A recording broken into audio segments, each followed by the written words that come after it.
नमस्ते, हमेशा खुश रहो बिटिया. This is JVN Dr. Rakesh Sharma, Professor Department Organon of Medicine and Homeopathic Philosophy.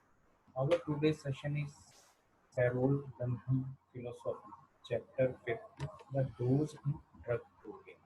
कि ड्रग प्रूविंग के अंदर क्या डोज होनी चाहिए. If 1,000 or two of cases must be seen and experimented upon in all conceivable ways before definite and trustworthy conclusions as to the best treatment can be arrived at, who would not pray that his turn might come among the third or fourth thousand? Who would not pity the victims among the first thousand? Notwithstanding these obvious objections, this method of constructing a science of therapeutics upon observation, whether at random or based on experimentation upon the sick, has the sanction of some of the highest names in the profession, among which it is sufficient to name Lewis and Fox. It demands, therefore, a more extended consideration as it involves the application of both mathematics and logic. The opinion of the highest authorities in these respective sciences should be conclusive as to the soundness in the method, and we content ourselves with quoting two of them.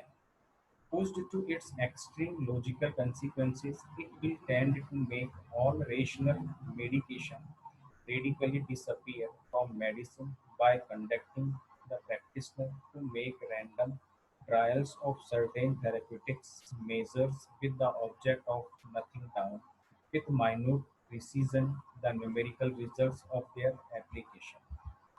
It is evident on principle that the continued variation to which all organisms is subject are necessarily more pronounced in a pathological than in a normal state, and as a consequence of this fact, the cases must be even less exactly similar, whence results the manifest impossibility of making a judicious comparison between two curative methods derived from data furnished by statistical tables alone, independent of some sound medical theory. No doubt some direct experimentation restrained under proper limits might be of great importance to medicine as well as to physiology, but it is precisely under the strict condition that it shall never be merely empirical but shall always attach itself either in institution or in its interpretation to an entire system of corresponding positive doctrines. Notwithstanding the imposing aspect of the forms of exactness, it would be difficult to conceive of an opinion in the therapeutics more superficial and more uncertain than that which rests solely on the easy computation of fatal and favorable cases, to say nothing of the pernicious practical consequences of such a manner of proceeding when one could not beforehand exclude any kind of attempt. Let the subject of inquiry be the conditions of health and disease in the human body or the conditions of recovery from a given disease, and in order to narrow the question will more, let it be limited in the first instance to this one inquiry: is or is not a particular medicament a remedy for that disease? The experimental method would simply administer mercury in as many cases as possible.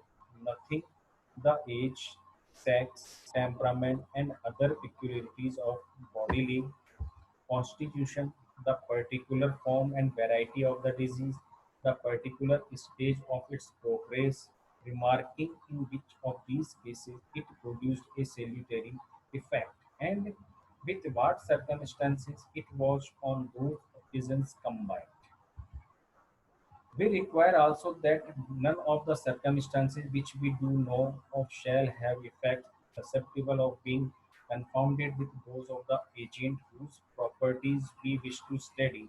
We take the utmost pains to exclude all causes capable of composition with the given cause, or if forced to let in any such causes, we take care to make them such that we can compute and allow for their influence so that the effects of the given cause may, after the subduction of those other effects, be apparent as a residual phenomenon.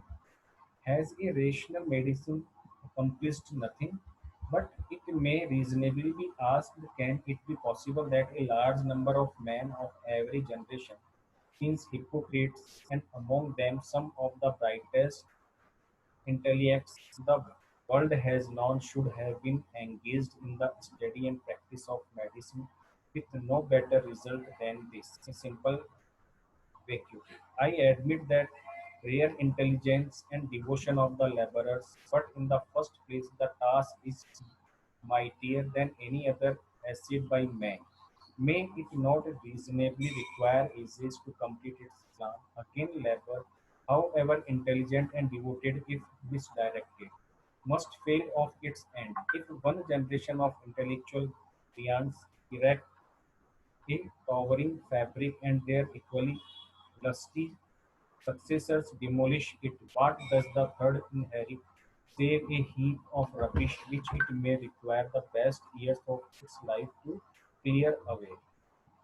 A reference to the chapter in which he treats of these diseases shows that he conceives the improvement in their treatment to consist in abstinence from methods which were formerly employed and which he clearly proves were very mischievous.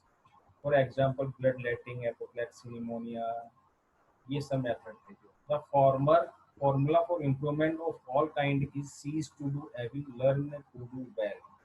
Well, admit that the old school are learning to obey the former, the negative clause. We invite them to advance and join us in the latter, the positive. Again, an extended knowledge of the remote causes of disease, of the principles of hygiene, has enabled medical men to prevent the occurrence or the spread of many forms of disease. And far be it from us to undervalue through any love of a newly constructed science of therapeutics this branch of the physician's function, the forestalling or arrest of maladies by hygiene means. This session powered by digital version 2.0 Jyoti Vidyapit Women's University. I hope you are satisfied with my digital session. If you have any query, please mention in comment box. I will resolve you. Thank you.